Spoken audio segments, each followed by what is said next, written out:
Hey, this is John. Hey, and this is Pete. And this is the Break It Down Show. And today we have the honor of a conversation with author, professor, Commander, Lieutenant General Daniel P. Bolger. The highest ranking guest we've had thus far. So far, yeah. Yeah. Congratulations, General.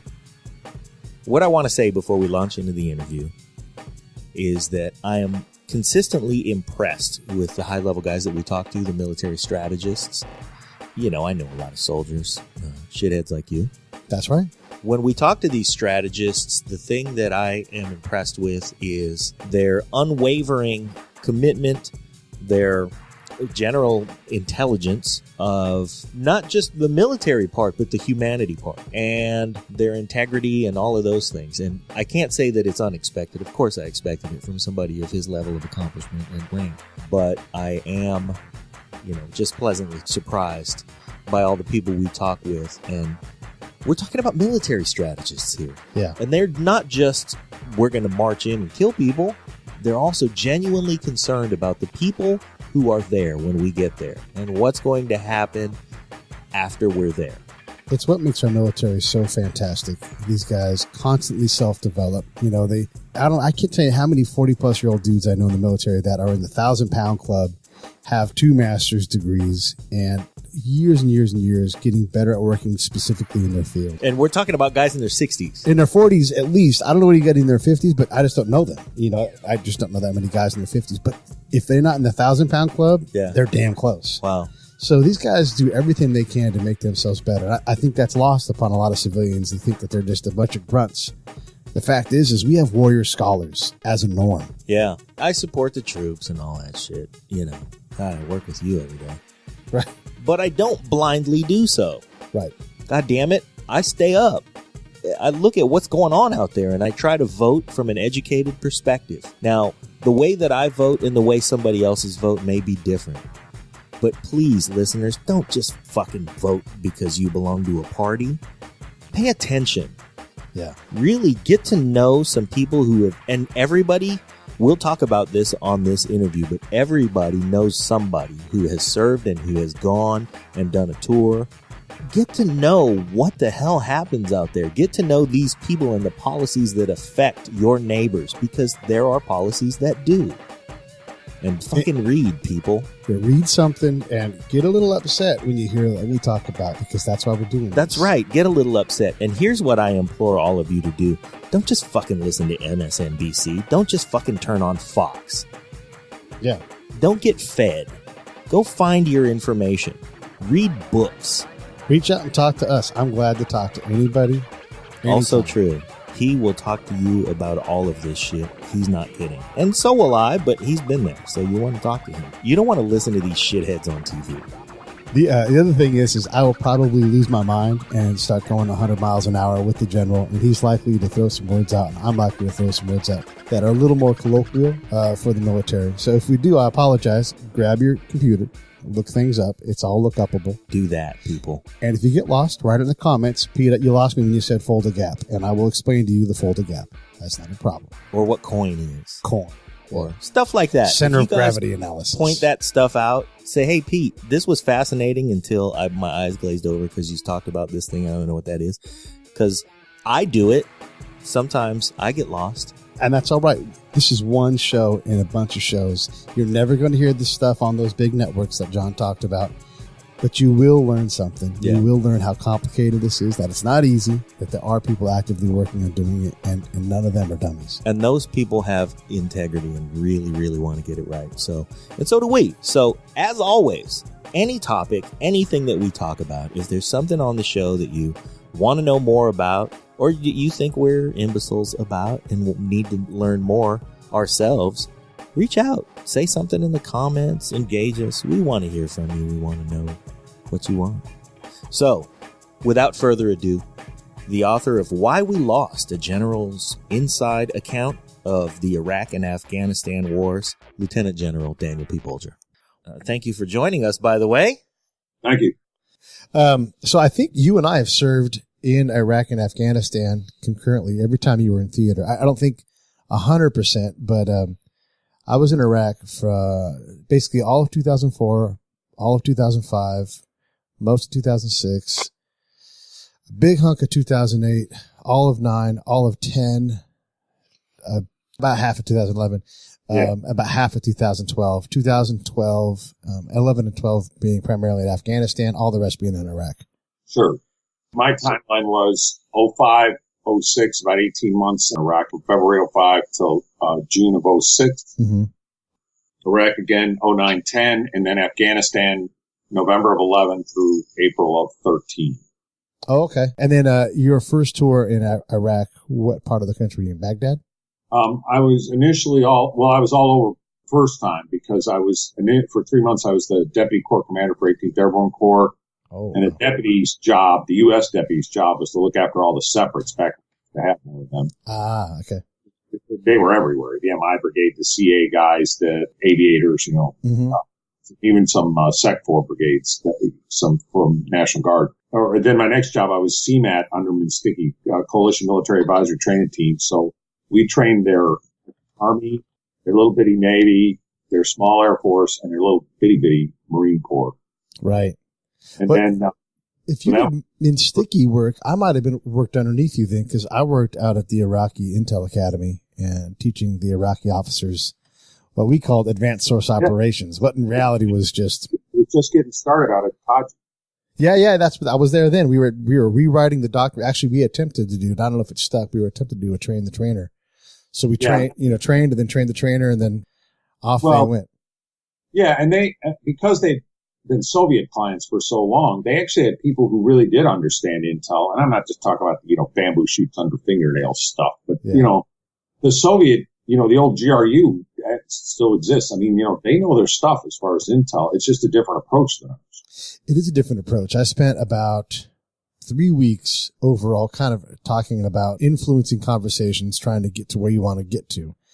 More talking about like working with someone who's your source as opposed to someone you're interrogating. And at the end of the whole thing, they come back and they say, yes, Mr. Peach, we understand all these things, but we will just hook up their balls to the battery.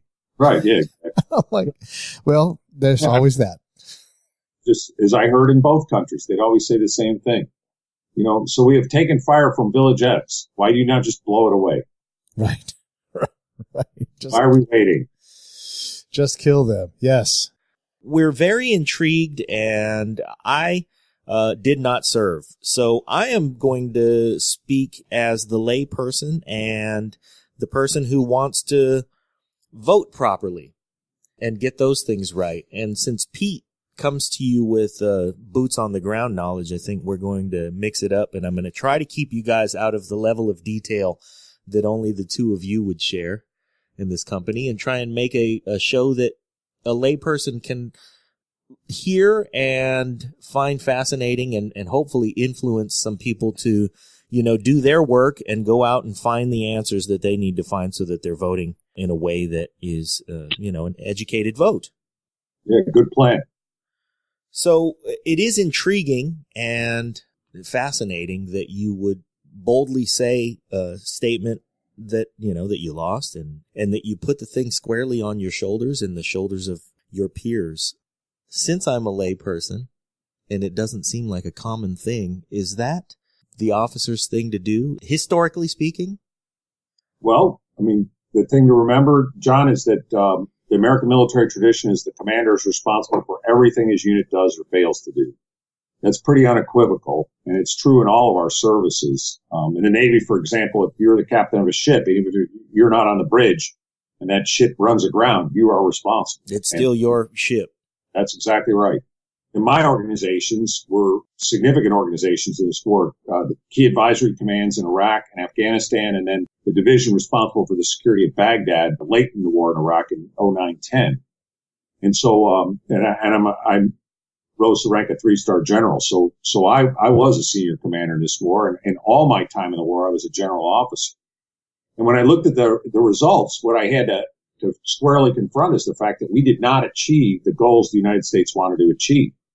We came in very strongly in both countries and did the part of the war we liked, which is to say the conventional invasions, models of how you do it in terms of a lightning campaign, special ops and air power leading in Afghanistan, and then a joint campaign focused on armor, special ops, infantry, and air power again in Iraq that led us to Baghdad in a couple weeks.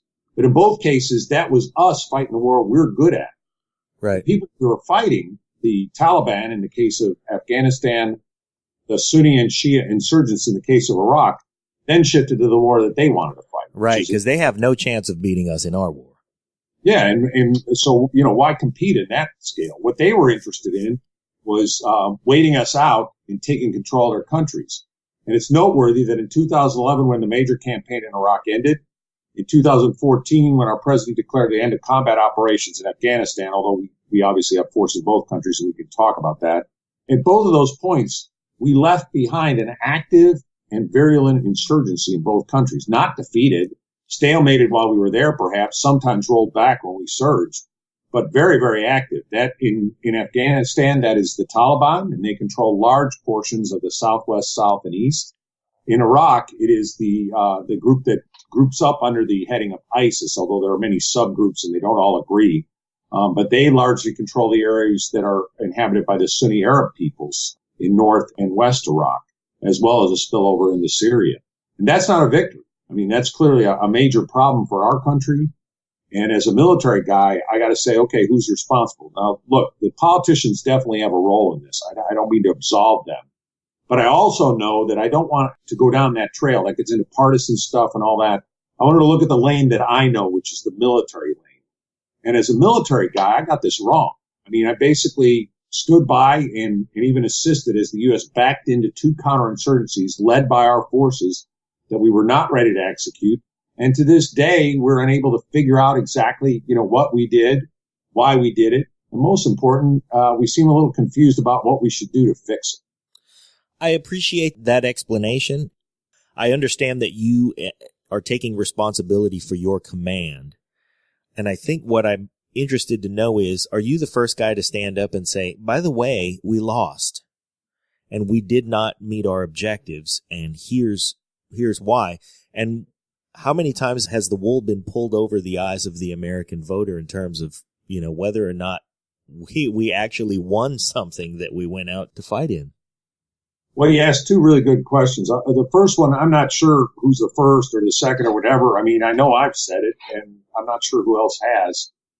But it doesn't mean it won't be said some more. I mean, when you talk up and down the ranks in our military, you hear this.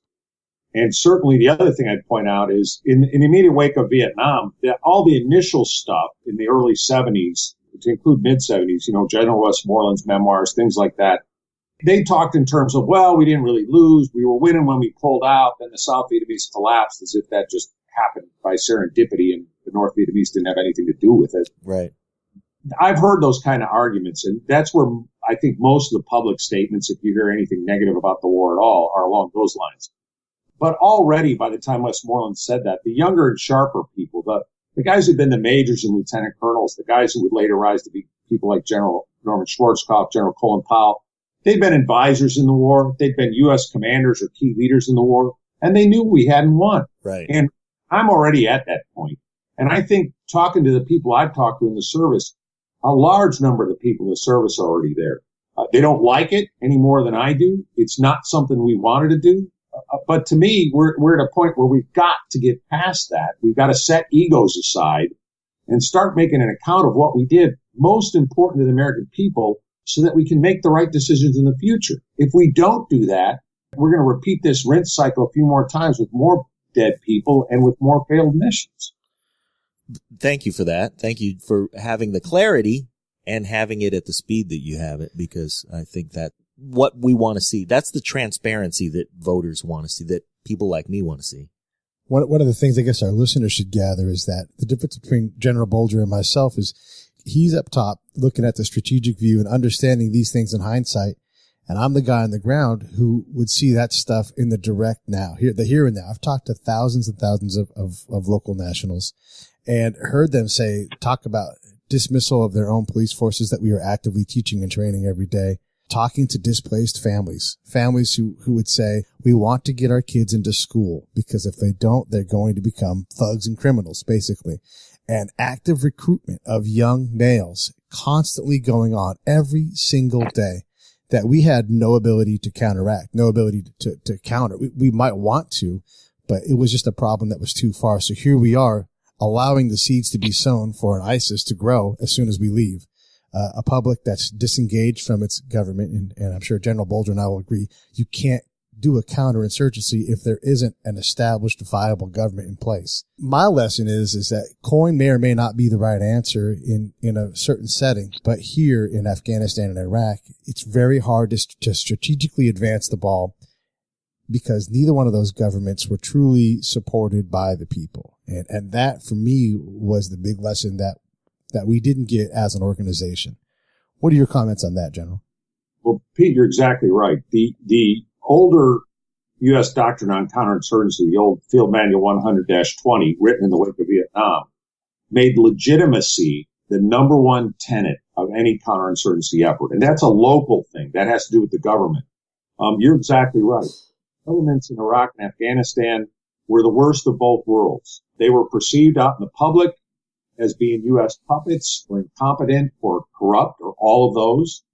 And they themselves, although they didn't want to be U.S. puppets, they would look to the Americans and say, tell me what to do, or even better, do it for me. And yet we were unwilling to do that. In a way, we had some of the trappings and behaviors of an imperial power without the sense of responsibility of actually stepping in and running the place. Yeah, absolutely. I called it imperialism 2.0. It was a newer, worser version of imperialism. Yeah, well, you said it, 2.0, and it should have been recalled. But I'll tell you, that's what I got, and I think you're exactly right. And I think the tenets of counterinsurgency are valid. I mean, they're time tested. They've gone back thousands of years. I mean, long before they were put in a manual or codified by Mao Zedong and all the other people who talk about insurgency and counterinsurgency.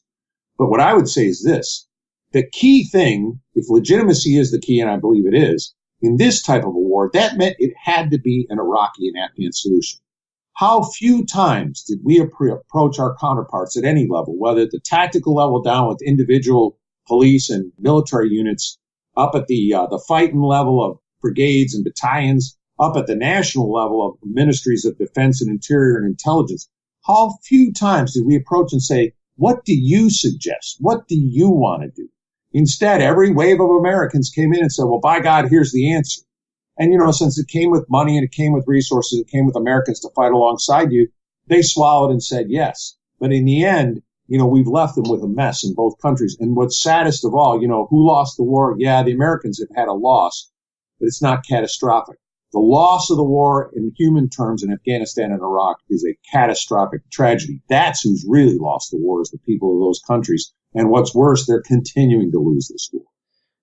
General, in modern conflict, as you said, force on force in symmetrical warfare, for our listeners, China versus the U.S. or any big nation versus another nation, where there's a large field and an enormous number of guys running right at each other. We have made that fight obsolete for right now until someone can figure out some way to go force on force with us. So that fight really, in effect, in Pete's world, that doesn't exist. The fight that we have to deal with is Boko Haram. And what the hell is that? And who is, there is no guy with the sword who can surrender. That's my thing I always say. So how do you fight Boko Haram? How do you fight instability in the Horn of Africa? Because we want to fight tank on tank, but reality is different. Well, you're exactly right. And I think the key words there are limits in every sense. Limit your strategic objectives. Limit the amount of American power you introduce. And reduce the degree of pride or arrogance that the Americans think, hey, we got the solution. Look, again, as you mentioned, if our goal is to find elements of Boko Haram and kill them, great. But that leads to attrition, not a decision. That leads to just killing guys and killing guys to kill guys. Sometimes you need to do that. There's no doubt about it. I mean, that's the way you can, preempt terror attacks on the U.S. homeland and all that. There has to be a degree of that. But don't mistake that for a war-winning strategy. That is a method of just keeping the other guys engaged and at bay. Doesn't win anything. And then I think the other thing that you raised correctly, Pete, is if that's the case, if we're not going to go tank on tank, if we're not going to go jet fighter on jet fighter, what should our military do? And frankly, what we should do is we should build partner capacity. We should provide advisory and assistance capacity. We should fill those holes that they need filled in a limited way. And we should do that with the understanding that the local folks, in the case of Iraq, Afghanistan, the Afghans and Iraqis, have the lead. And they're going to come up with solutions that in some cases we're not going to necessarily agree with. And we have to figure out, okay, well, how much are we going to support them? Hey, the other thing I'd mention that's very important from a political standpoint is a long-term U.S. commitment to this advice. It really bugs me to this day that our agreements with Iraq and Afghanistan are written on the diplomatic equivalent of a cocktail neck. They're deals that were signed by our ambassadors in country. Good guys like Ambassador Ryan Crocker, who, by the way, negotiated both of them. But, you know, the fact that his signature does not commit the United States to a ratified treaty like we have with, you know, South Korea or Japan or the NATO countries, this is a deal that either side can break tomorrow if they feel like it. And I'll tell you, in the case of the Taliban or the insurgents in ISIS or something like that, they just look at that as lack of commitment, and they just figure they'll wait us out. And the track record so far indicates they can. And that's a human trait. Any of us who have our feet dug in, and we're talking about the cradle of civilization here. So tribes that have been there and their families have roots that are there 8,000 years or more, they're able to very clearly see that, well, you guys will be gone. And when you guys are gone, we're still here. That's something that absolutely any human population anywhere in the world that we decide to go and do work in is going to, the first thing on their mind is going to be, well, you know, here you guys are. You aren't going to be here forever. So absolutely, I agree that that has to be a part of the tactic. It has to be the driver of the tactic, I think. What's the obstacle? Because if we see so clearly to that solution or that component of the solution being absolutely necessary, what is the obstacle that faces our decision makers? John, in my opinion, there are two potential obstacles there that we've seen. The first, the bigger one is the political obstacle. In other words, someone in the United States domestic policy realm has to inform the American people and get a vote on record authorization for use of military force for a long-term commitment. That can be codified with a treaty like we have with South Korea or Japan. There's a variety of ways to go after it. Not be year to year with budget hearings and things like that. It's got to be a long-term commitment through thick and thin that people realize we're going to stick with, regardless of the latest election cycle or what showed up on CNN this afternoon. So there's a political commitment. It's disturbing to me that in addition to not having treaties with either Iraq or Afghanistan, the last authorizations for use of military force in the case of Afghanistan, September of 2001, right after 9/11. In the case of Iraq, October of 2002. Everything we've done since then is still based on those, and they're highly dated. And we need to have another discussion. I mean, they're talking about maybe doing it with ISIS, but we need that with a vote, with a public debate. So that's the big domestic political question. But the other thing is military culture. It is very, very hard for U.S. conventional military people, guys like myself, who are longtime infantrymen. If you stick me in a country like Iraq or Afghanistan, I'm going to do what I'm taught to do, which is to say, hunt down the enemy and go after them. But the challenge is it's not me that's supposed to be hunting the enemy. It's supposed to be the Iraqis. And hunting the enemy is maybe 10% of their job in terms of what they're doing to secure the population. So in some ways, we have to do a cultural recast of the American military. And it's noteworthy that in terms of our advisory and assistance mission in this war, in both countries, every single season, we did it differently. We never could settle on the naming conventions, the manning methods, the training methods, how we were going to carry out this task, which was the core task of the war. And the fact that our U.S. military has retreated from it after this war as fast as they could and immediately gone back to some 1980s full-to-gap model, to me is very, very disturbing because it indicates we did not learn the key lesson of the war with regard to fighting insurgents. Wow. Yeah. I was biting my tongue a whole bunch there. Dan, I find irony in this. The fold-to-gap stuff. I love the fold-to-gap thing because you and I both know it's, I'm going to say the word archaic. It is not the fight that we fight right now. Maybe that fight will come back, but right now that's not the fight. So here we are still fighting the fold-to-gap. And by doing that, by fighting the fold-to-gap is defeating us because we cannot focus our attention on the things that need to happen to advance strategic goals. That's just the bottom line. You have to leave the Fulda Gap alone and let the Russians come screaming into it. That's fine, because right now Boko Haram is punching us in the mouth every single day. If you like the show, and you know you do, send us some pictures of your boobies. don't do that. Support the show. There are 3 ways you can support us. Number 1, go to iTunes or Stitcher or wherever you listen to podcasts. And leave a 5-star rating and review. It helps with the show metrics and helps us get better placement. Number 2, visit our website, www.breakitdownshow.com. We've got an Amazon and an eBay link. Same Amazon, same eBay, you know and love, but they give us a little kickback when you get to their site from ours. And number 3, leave comments about the shows that you like. We want to know what you think, how you feel. Tell us how to make the show better. We greatly appreciate it. Now back to the show. We like boobies. Well, as a voter, I would like to know, there are 2 parts to my question, and I want to keep them separate. And the first and the shorter one is, do you think that there is a way or a person who can make the political fight and score a win on the long-term solution? Is that something that, because as you describe that, the necessity of that component to the solution, my thought is, I don't know that there's a politician out there who's got the legs to start that fight and to get everybody together on it. John, you're right there. I mean, if you look at last night's State of the Union and the response from the opposition party, I mean, very little discussed on foreign policy, and most of it's just mudslinging. So if you're the party in power, the president, you're talking about, hey, everything's pretty good around the world. Now let's talk about what we're doing in the U.S. If you're the party out of power, you say, well, everything's horrible around the world. And also let's talk about what we're doing in the U.S. Right. You know, we're the most irresponsible superpower in any history I'm aware of. Well, that's because we do imperialism so poorly, and we don't get a chance to look. Convince yourself we're not. Yeah. Managing the expectations of the people we go help, the Iraqis, fill in the blank African country.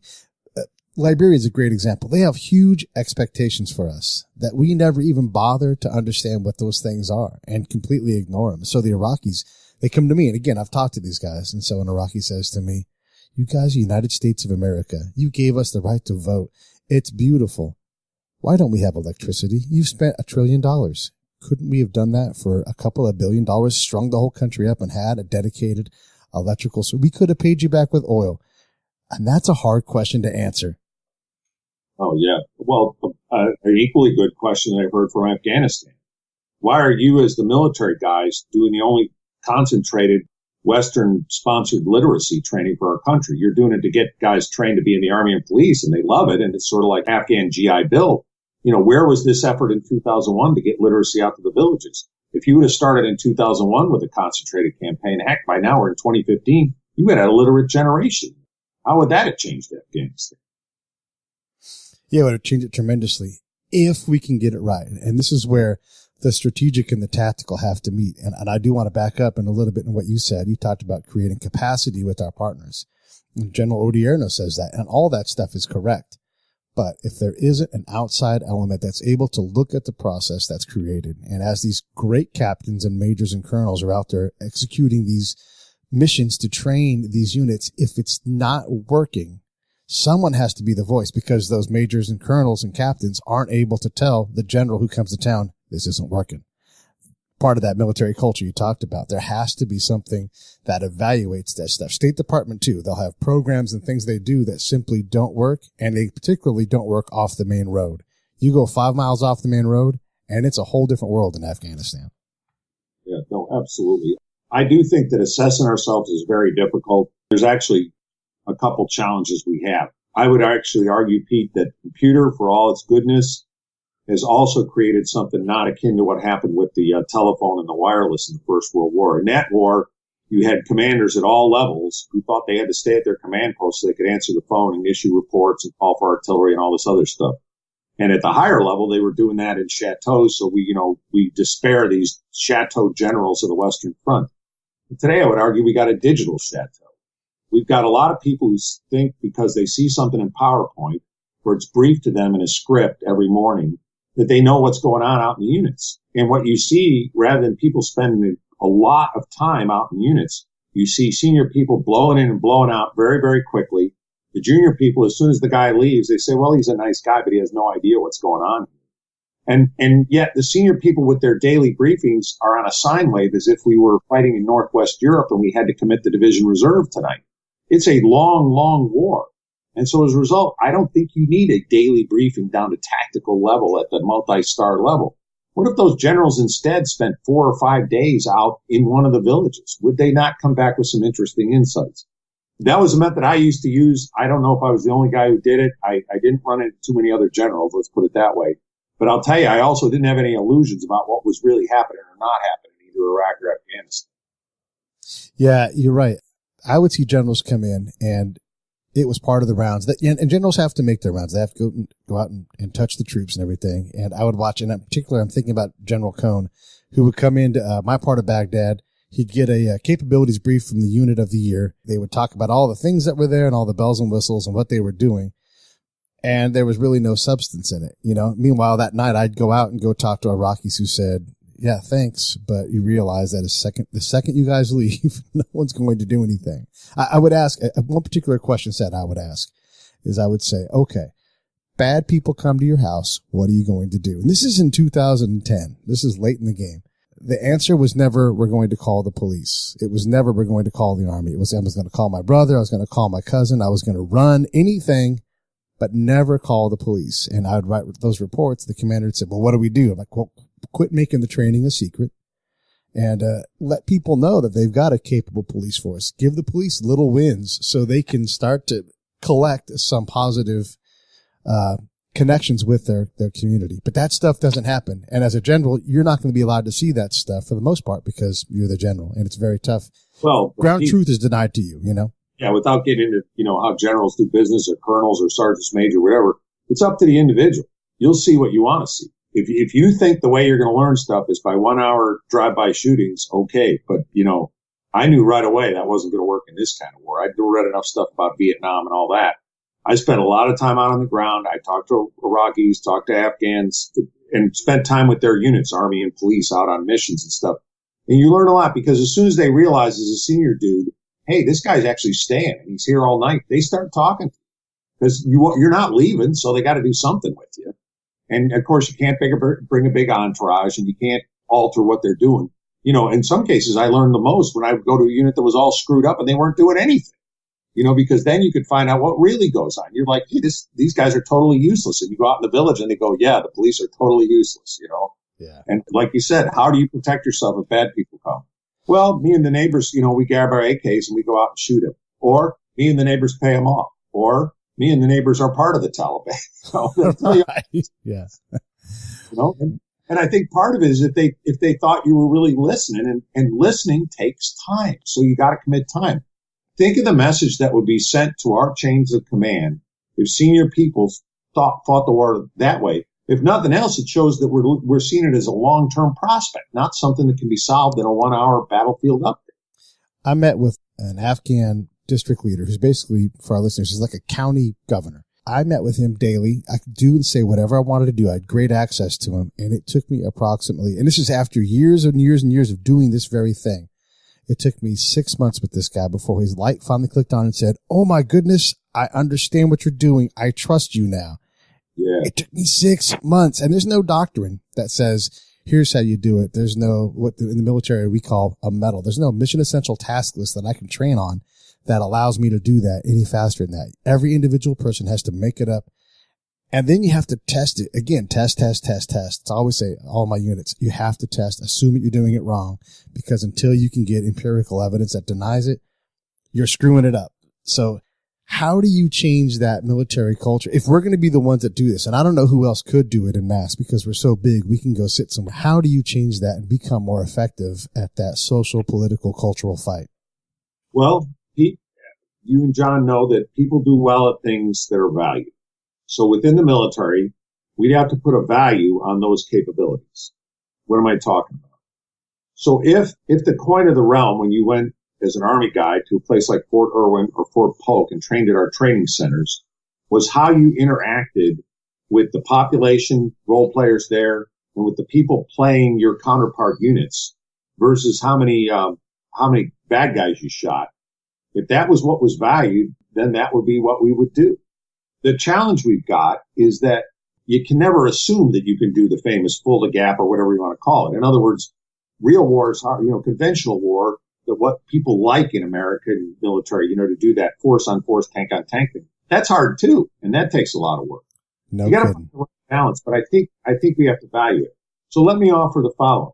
If a U.S. company, by its nature, a U.S. rifle company or an artillery battery or cav troop or even a forward support company, if one of its tasks that it had to do and it got checked on every single year was to work with a counterpart unit 3 times its size, in other words, a friendly battalion.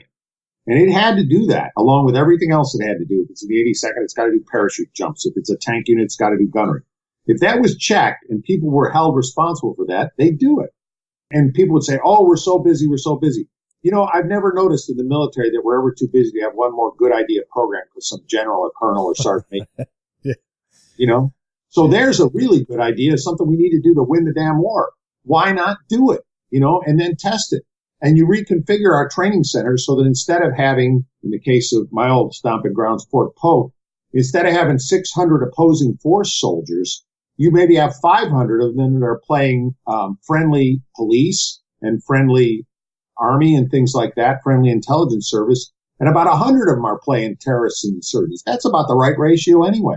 And you set it up and you run it out there and you see what people know about how to mentor, train, and work with those units. And of course, being role players, some of them will be difficult.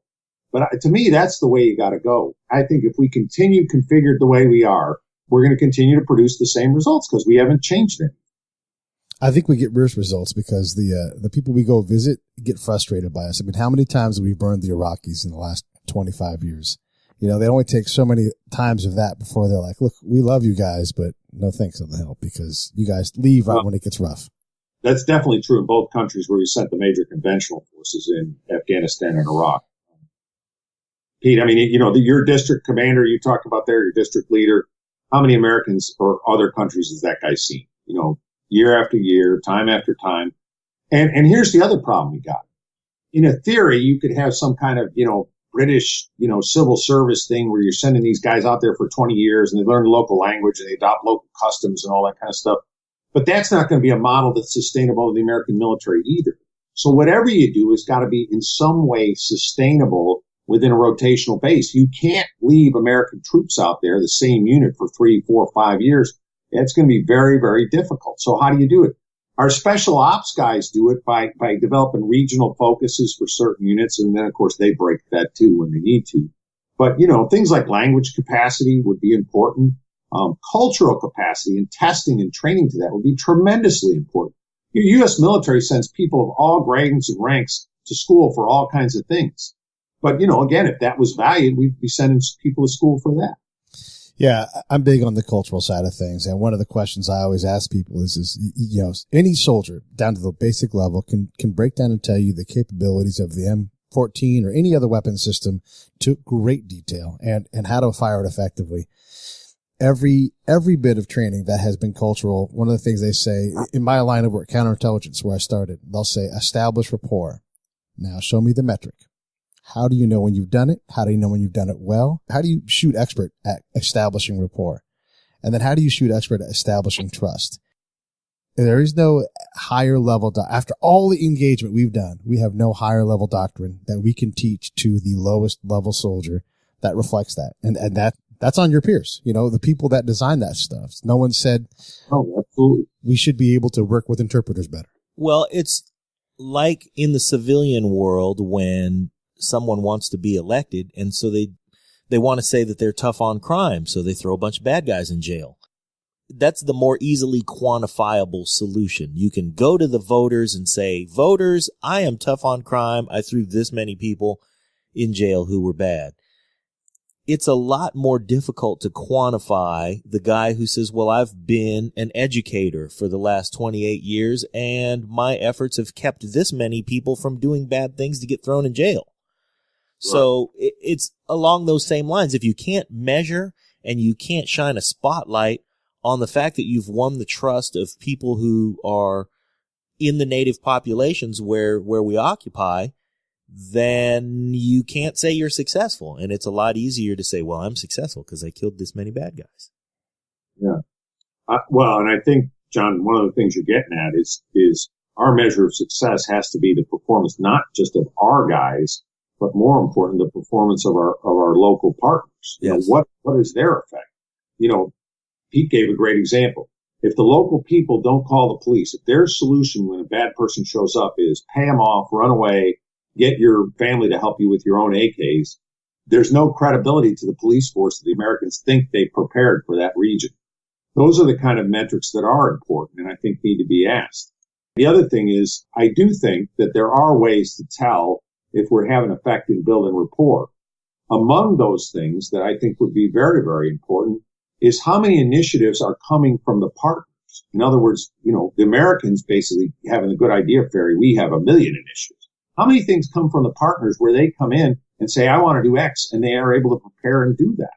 Very rare. Right.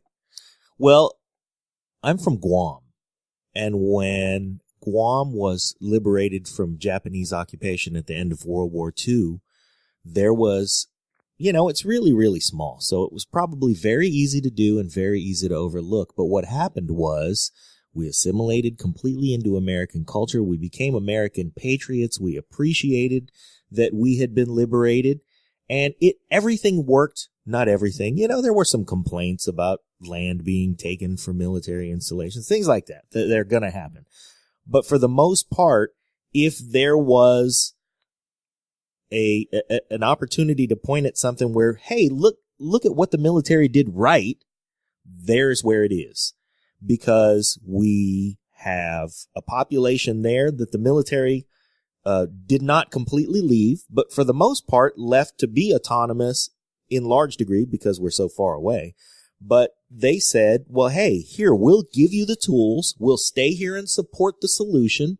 What do you guys want? And because it was a strategic location and small enough that the population was easy to satisfy, we were able as a country, now we being the United States, was able to say, okay, Guam, what do you guys need out there? Oh, you need education. You need all the basic essential things that human beings want. Now let's give you all of those things and all of the tools to govern and all of the tools to make it so that you trust the government. Now what do you want? No, we want to be American. We love it. And that's what happened. So how do we multiply that? How do we recreate that? How do we even show military culture that, hey, we've done it right before? Yeah. Because a lot of people that I talk to who have military background, you know, they have questions. First of all, I don't even know where the hell that is. Tell me what it was we did about Guam. And I know there was something there. What happened there? And what ends up, you know, coming out of the conversation is that was a military occupation and a liberation that actually happened and worked correctly. Yeah, great example. And we should mention, it's worth mentioning, John, that in the Second World War, the United States military had a dedicated military governance effort. At that time, on the staff of higher units, the 5th Staff Section, the G5, was civil military.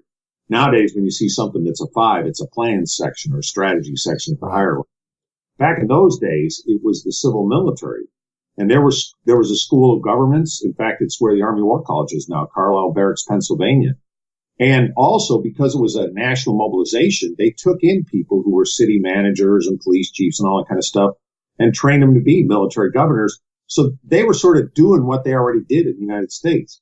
It's noteworthy that in this war, some of the best effects we've had in that area have been in areas where Guard or Reserve units, to include the Guard and Reserve from Guam, went in and basically put on their civilian hats and did the stuff they did as civilians, you know, business guys, educators, etc. When they would do it in districts in Iraq or Afghanistan. It was not their assigned duty. They were probably supposed to be like artillery guys or military police or whatever, but they do that in their other life, and they would have good success on the governance line of operation because of that background. So exactly what you're getting at, John. The ideas, the thought is resident there. It's just how do we build on that? And moreover, as Pete keeps warning us, what are the metrics you use as you train that to make sure that you're getting good at it and you're not just going through the motions? So here's a story that goes to that training and developing capacity. And I'm in a far off village in Afghanistan, one valley in a basin of valleys. And our sphere of influence is maybe 300 meters positively and maybe 1,000 meters in one direction, mind you, because it's a canyon that we're in, maybe 1,000 meters out that we can get to within, say, 20 minutes. After that, no control, no governmental, anything that anybody can reliably measure.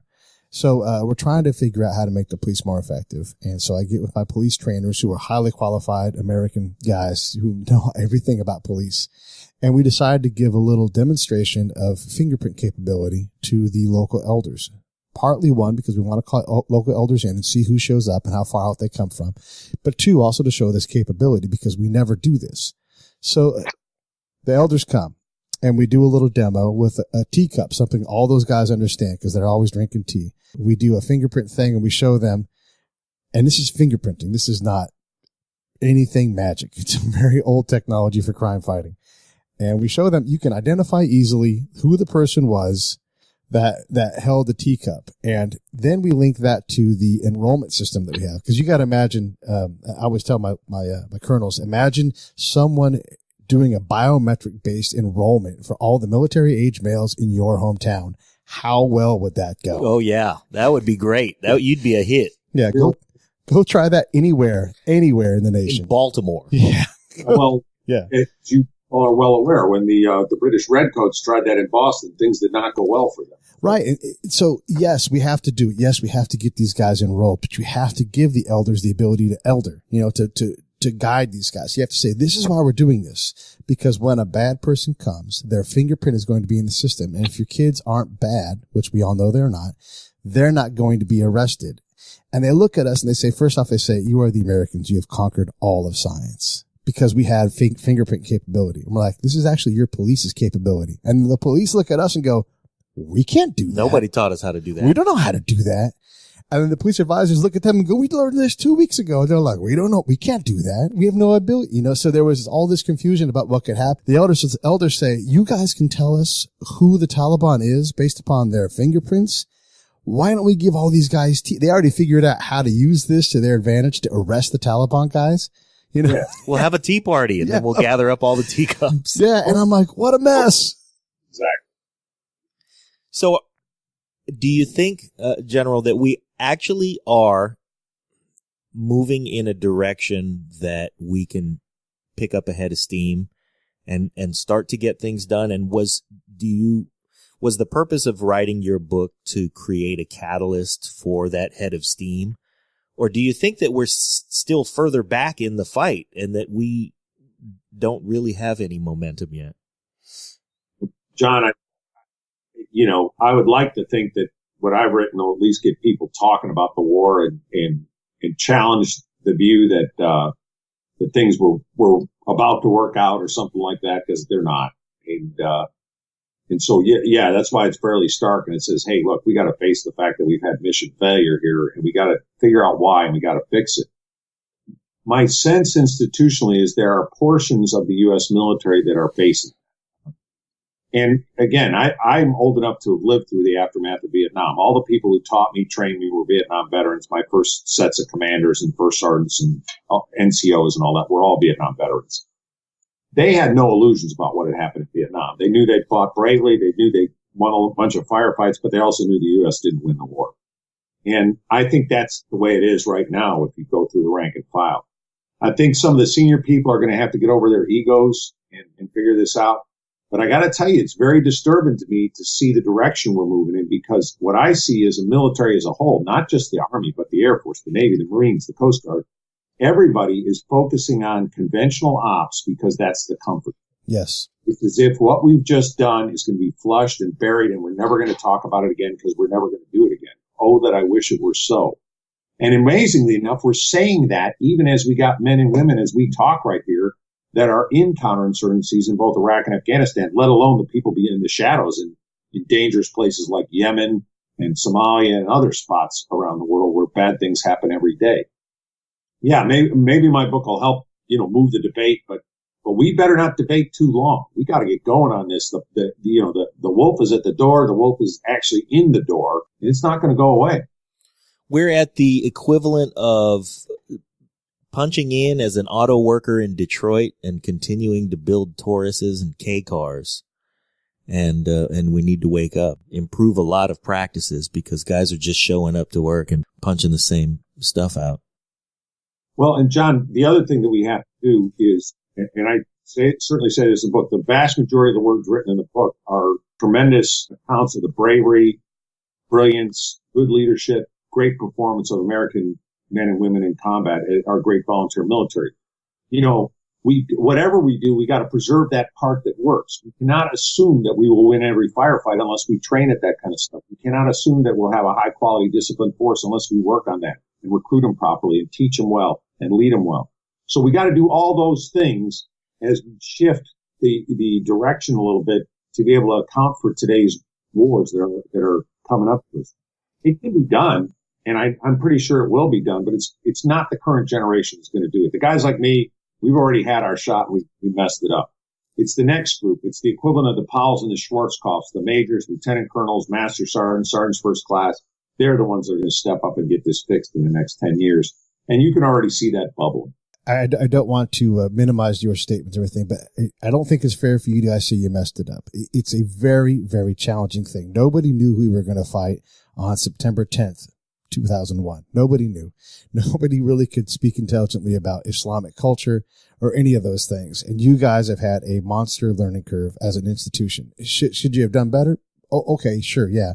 But it's very, very challenging to do what you guys do. And as you keep saying, and it's important that we all remember this, our service members, every single one of them is working hard. They volunteered. They're professionals. They put constant work into developing themselves. And it's not to minimize any individual's effect because we all pour our life and our heart into it. And I struggle to find anybody that says I did a terrible job because that's not what we're programmed to do. But the pieces as a whole, as they fit together, there is a lot of problem.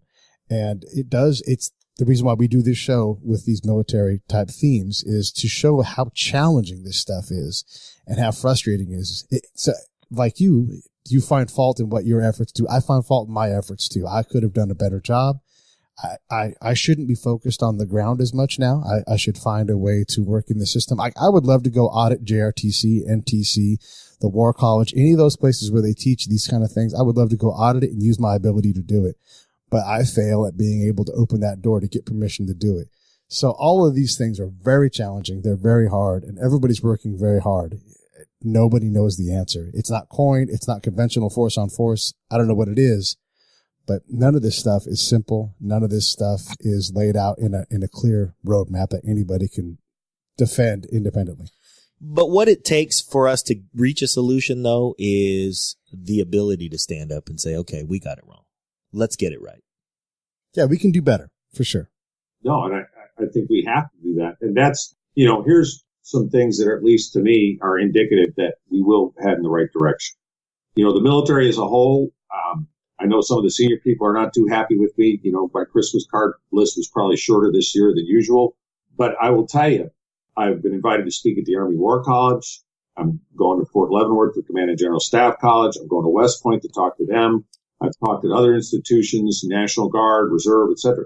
The fact of the matter is people are interested in talking about this stuff. And many of them don't agree with me. That's okay. To me, they don't have to agree with me. What they have to do, though, is discuss it, yes, put the light on it. Like John said, have a degree of transparency. Then the military as an institution will have continued credibility with the American people because American people realize we're not going to get everything exactly right. War is hard. You're going to mess stuff up. But they want a straight answer.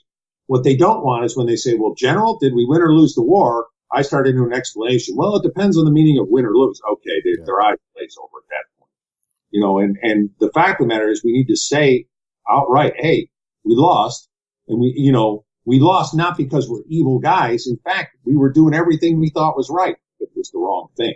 Now that's a different problem, and that's something we can solve. Yeah, and I would say we lost because we didn't train as we fight.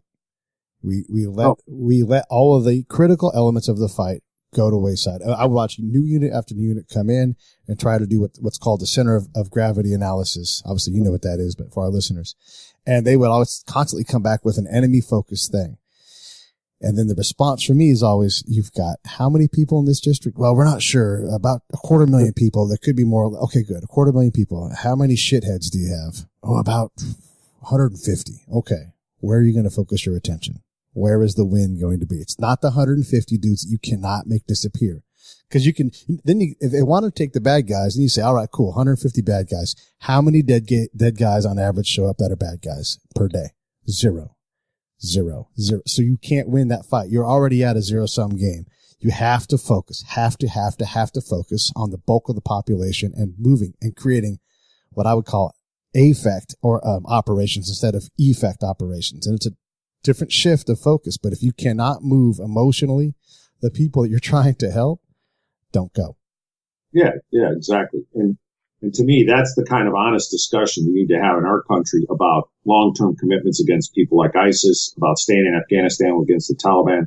That discussion needs to be had publicly. There's nothing secret about that. There's nothing arcane. The average American citizen could easily understand what you just said, Pete. You know, the numbers you just said is exactly right. Hey, if the country we're going in has 10,000 terrorists and 28 million people, our focus needs to be on those 28 million. Hey, people understand that. They understand the idea of criminals or a troublesome element in society. But for God's sake, you need to have that discussion. If I have one more guy say to me, well, you know, we really don't want to approach the American people with these details because they'll tell us to pull out. It's like, yeah, because you probably haven't convinced them that what you're doing makes any sense. Yeah. You know, there's an answer. It's amazing how much of military operation is a sales job. But it really is. It absolutely in is. every direction. Our information operations is how to run a major market radio station. And if you aren't looking at it that way, don't do information operations because you're going to make things worse. Bottom line. Any salesman or advertiser will tell you that's worth his salt is you can only sell a good product or service. In other words, there has to be quality there and people have to want it. You cannot generate a love for something that they don't have a love for and don't have a need for. And I think that's where we tend to go a little bit awry because in our love for American solutions, we try to feed things to people in places like Iraq and Afghanistan that they don't want rather than, like you said, the guy who says, hey, it's great that you're helping me with governance and, boy, I'm glad you paved the road, but how come my lights don't work? Yeah. Yeah. And it's that, you landed dudes on the moon, you have a world superpower. What's with the power here? Right. Or thereof. Wow. Thanks for bringing us a water filtration system that targets terrorists to our particular village and makes things worse. So we let that thing die and not work anymore. But while we had fresh water, what about the sewage that we created from all this fresh water we had? My mouth goes open. I write in the notebook. There you go, General. there's your response. Exactly. And to me, it goes with listening. It goes with asking local people what they want. It goes with a limit on what you're trying to do and an understanding that some of what you're going to do is not what you want, but what they want. Right. And back to what's going to sway that 99% of the population that's not terrorists. It's when they start getting what they want. When we were getting ready to pull out of the one of the districts that we're in, two specific things struck me really hard. One was that they do a quarterly assessment of the Afghan government. The military does this. And there is not one Afghan leader present for this assessment. And it's shameful. The other thing is the bar is set low. So there is no hospital in this one particular region. That used to be a standard, but because we have to constantly advance and get to the next tranche, which is just the next segment, listeners, you have to write certain things off. So the commander says, wait, there's no hospital. I thought there had to be a hospital to advance to the next segment. And the XO leans over and says, sir, we're setting the bar a little lower. Roger. Okay, cool. All right. Next slide. Go ahead. No hospital. Yeah. Next slide in this war is the equivalent of Over the Top in World War I, and it has about the same results. Right. And you can't run your organization that way.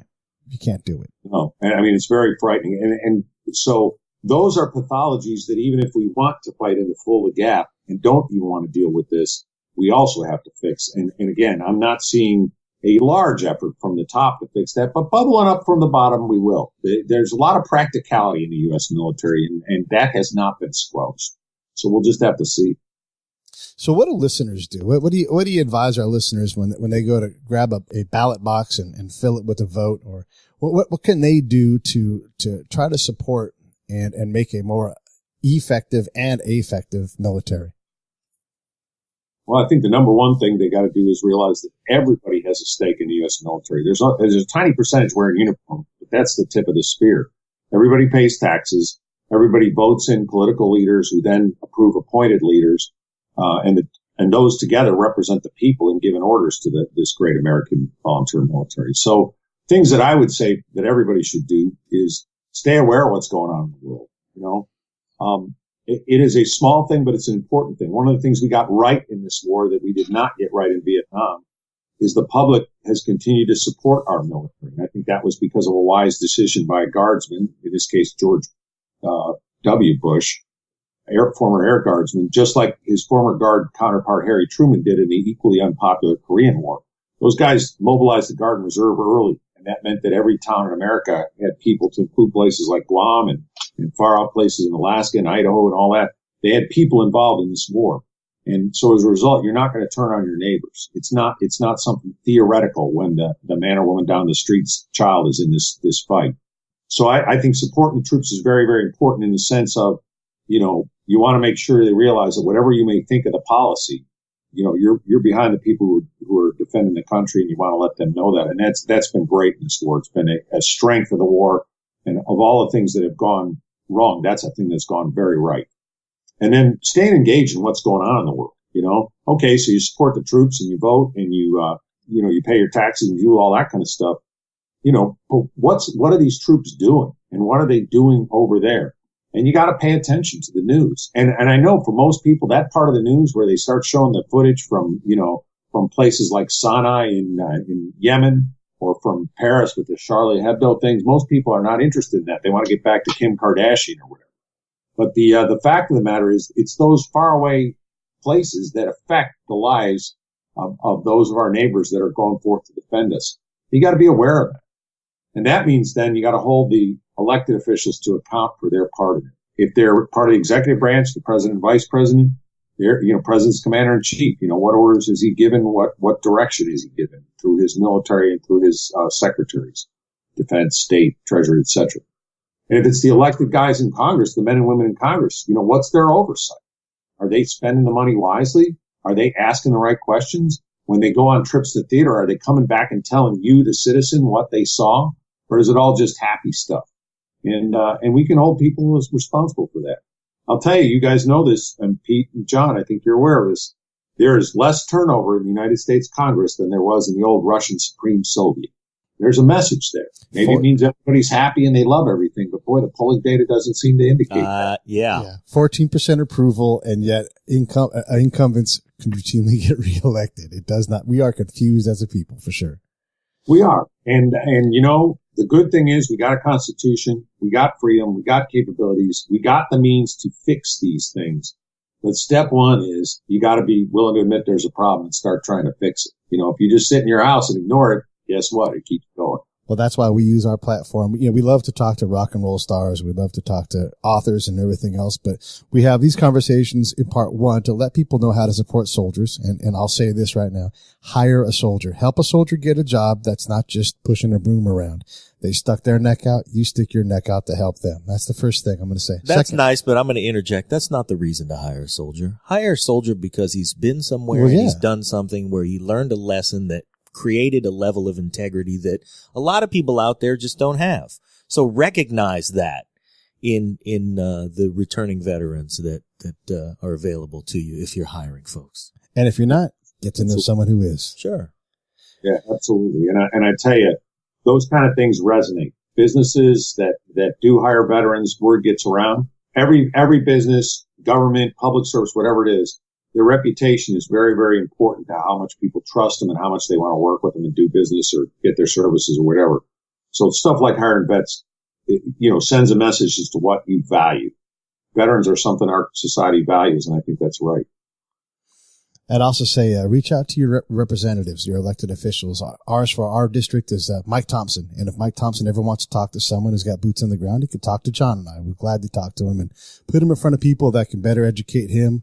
And when he goes to sit on the Ways and Means Committee, he could have a better understanding of what really and truly happens. And so talk to your representatives, like General Bolger says, because he's the boss. That's right. Well, the great thing about our country is the boss is the American people. But sometimes we're working for an absentee landlord. That's right.